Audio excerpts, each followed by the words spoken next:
नमस्कार। श्रीमद् भगवद गीता के दूसरे अध्याय के 17वें श्लोक को हम ले रहे हैं, जिसका भावानुवाद ये है। नाश रहित तो तू उसको जान जिससे यह संपूर्ण जगत दृश्य वर्ग व्याप्त है। इस अविनाशी का विनाश करने में कोई भी समर्थ नहीं है। तो दो दृष्टियां हैं।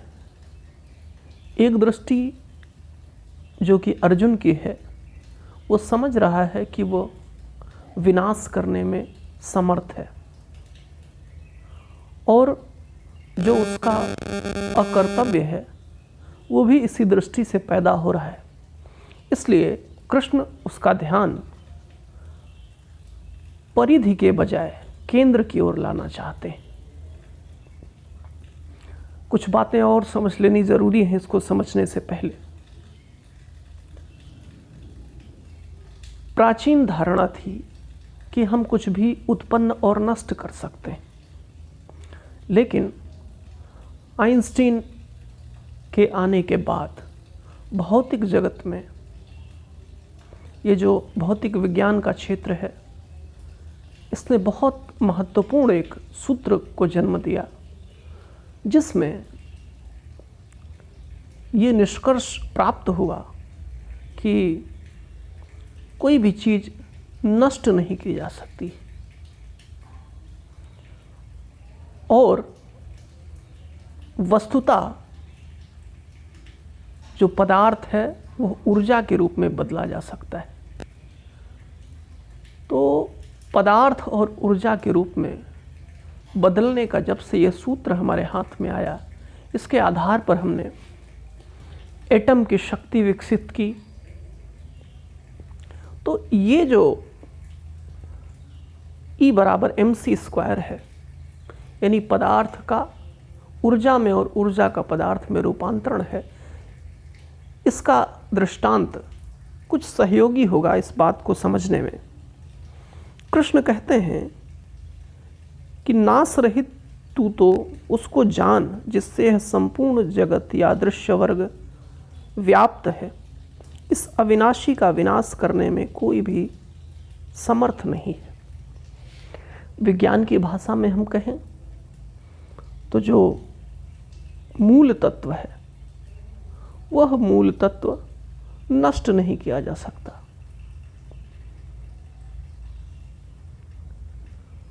अब आप देखें, मनुष्य के अहंकार के साथ सबसे बड़ी समस्या यही है कि वह समझता है कि वह कुछ कर सकता है, वह किसी चीज़ को उत्पन्न या नष्ट कर सकता है।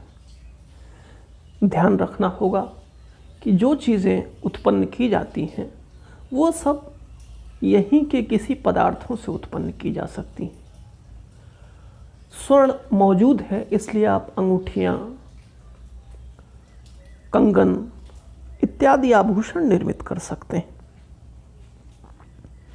मुझे ख्याल आता है, एक आदमी सुकरात के पास गया और जाते ही कहने लगा कि मैं इस एथेंस का सर्वाधिक धनी व्यक्ति हूँ।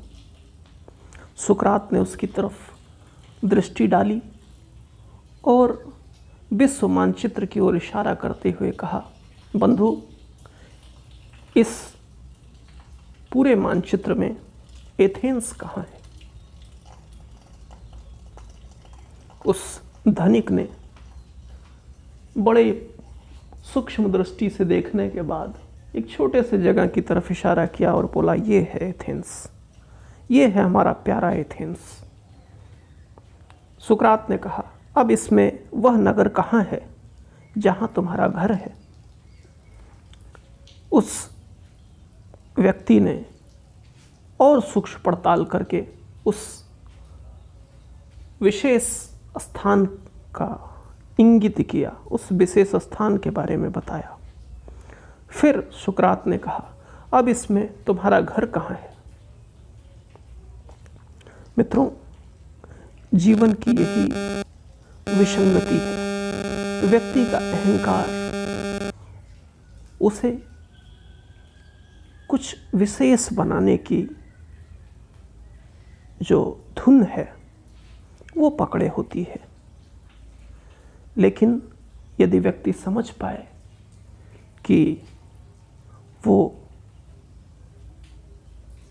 कुछ कर नहीं सकता है, बल्कि अस्तित्व के हाथ निमित्त मात्र हो जाना, यही पूरे गीता का जोर है।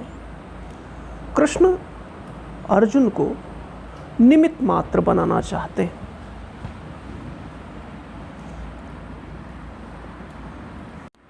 इस पूरे विराट अस्तित्व में हम बूंदों से ज़्यादा कुछ नहीं। तो कृष्ण का पूरा इशारा, अर्जुन इस बात को समझ ले, वह अपनी सीमाओं को, वह अपने इस क्षुद्रता को छोड़ सकेगा तो ही इस विराट अस्तित्व के साथ, इस महान समुद्र के साथ उसका एकत्व सध सकेगा। और कृष्ण की पूरी कोशिश यही है कि अर्जुन को उसके अहंकार के खोल से बाहर निकाल दें।